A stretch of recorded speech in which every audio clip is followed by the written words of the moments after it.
démarrer Ousin muy l'Astre de Hann moom nee na atuk ren dinañ am benn moisson boo xam ne mi ngi annoncé prometteuse maanaam lu jëm ci wàllum ngóob mi campagne agricole bu 2025 boo demee ci région bu mel ni bu Kaffrine région bu Kaolack ak Ziguinchor ak la ko wër ñi ngi xaar ay rendement yu am solo lu jëm ci wàllum commercialisation bi producteurs yi ñoom ñi ngi xaar pour ñu revaloriser prix li nga xamante ni moo di arachide bi di gerte gi lu jëm ci protection mbay moomu 6 drones yoo xamante ni de dernière génération la ultra moderne moom la état bi teg pour mu surveiller li nga xamante ni moo di tool yi Vox Populi la ñuy dem xool yi Ousin alors Sonko Diomaye les retrouvailles nee nañu une longue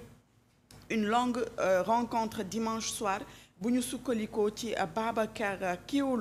Babacar Touré Kewoulo nee na kii di Sonko ak Diomaye ñoom dimanche gisante nañu daal di waxtaan pour arrondir les angles Vox Populi moo ñu koy xamal Sud Quotidien la ñuy xooli Ousin ba léegi mu daal di ñëw ci tandem Diomaye Sonko nee na ces équilibres fragiles du duo exécutif Jean-Charles Biagui nekk enseignant chercheur moom dellu si na ci pour wax ne une rupture est peu envisageable pour le moment au regard des faits dégg ngeen ko nee na moment bi rupture daal mënuñu ko waxagum bu ñu xoolee mbir mi ni nga xamante ni noonu la tëddee foofu la ñuy jaaree dem xooli Walf Quotidien Ousin nee na paradoxe magistral lu jëm ci sorti ki nga xam ne moo di Cheikh Ba jiite Union des magistrats nee na indépendance et célérité dans le traitement de dossier Seydi Gassama Amnesty International moom dellu si na ci nee na la bataille devrait être orientée vers le départ du président de la République du Conseil supérieur de la magistrature Seydi Gassama loolu la wax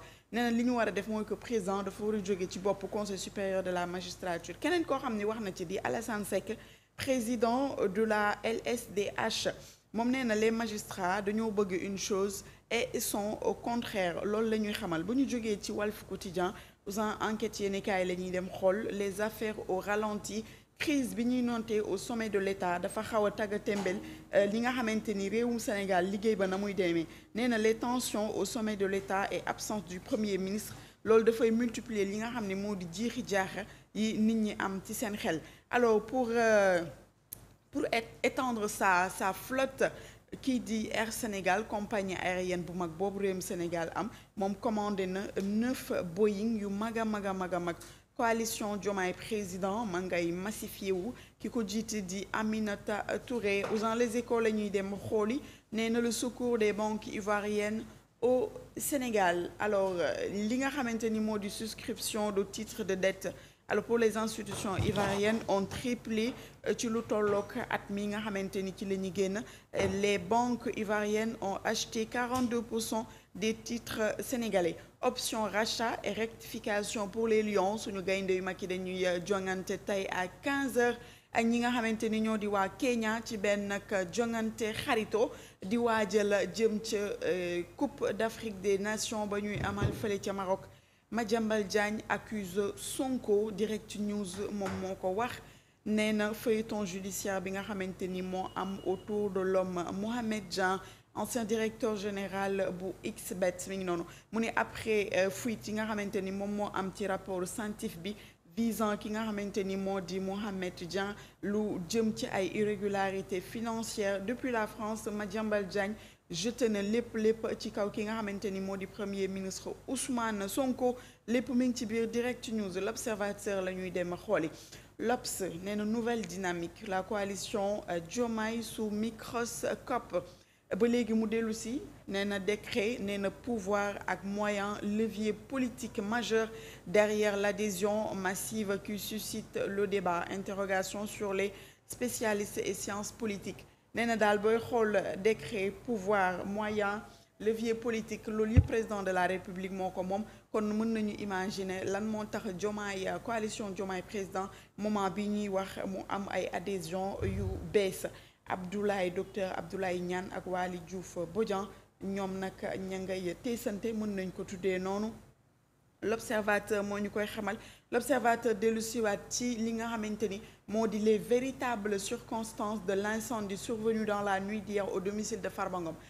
Ngom ni ki la démb ci ngoon këram da doon na tàkk léegi nag heureusement yàlla wis na ci ndox bu sedd amul ni blessé ni dommage majeur mais kër ga démb daal da doon takk mais sapeur pompier fexe nañu ba daal di koy fay. L'info la ñuy dem nee na 1 an après le statu quo persiste lu jëm ci accord de pêche yi. Accord de pêche yi donc bu dee Union européenne accord de pêche mu signé woon ak réewum Sénégal ñoom daanaka accord yëpp presque annulé nañ ko mais ba léegi ñi ngi gis ñi ngi fournir ay accord de pêche ci yeneeni réew lu mel ni ay chinois ak ñi nga xamante ni ñoo di ay coréens.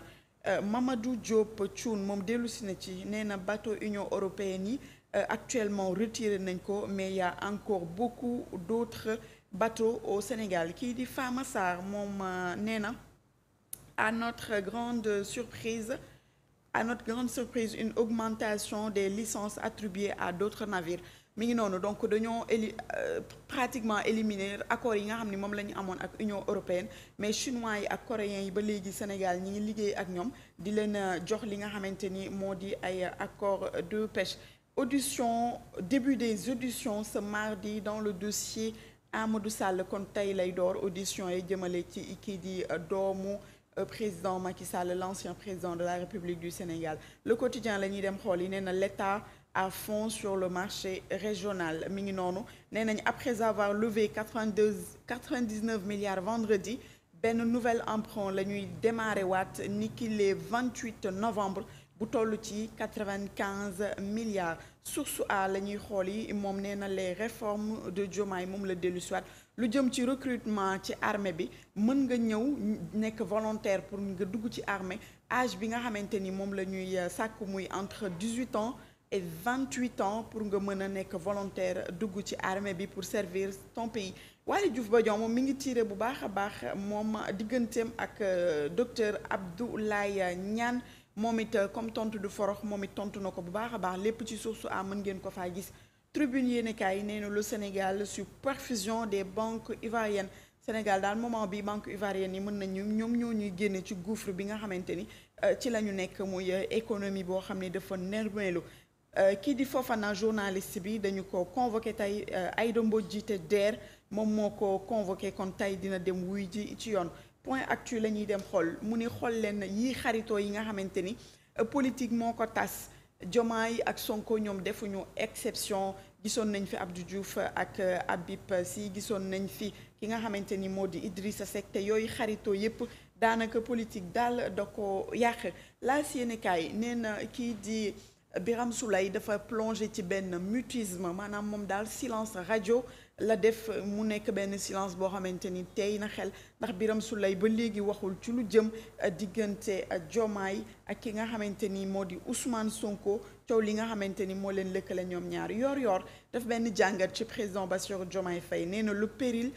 politique Diomaye nee na Diomaye lu tax nga bëgg éloigné wu de Pastef loolu benn erreur stratégique bu mag a mag la yor moo koy xamle. Rewmi quotidien